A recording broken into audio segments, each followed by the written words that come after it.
Guys, ready na yung pansit natin. Luto na guys. Ang sarap. Sarap niya. Ako na nasarapan guys. Kasi syempre ako na nagluluto. Di ba guys? Yan, luto na yan guys. Luto na yan. Tapos takpan natin kasi para hindi maantes. Dito na naman tayo guys sa adobo. Ito yung adobo natin na pinamala. Nag-uwil-uwil yung adobo natin guys. Oh, yan guys. Syempre, hindi rin mawala yung walang rice ngayon guys kasi may salad lang. Diba guys? So yan lang.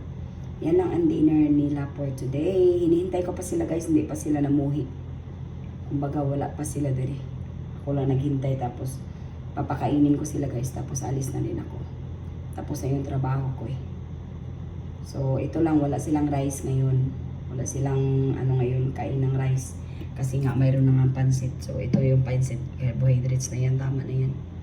Kasi nilagay ko sa pansit manok. Ito na yung salad nila guys. Yala guys, bye. Love you all. Mama chup chup.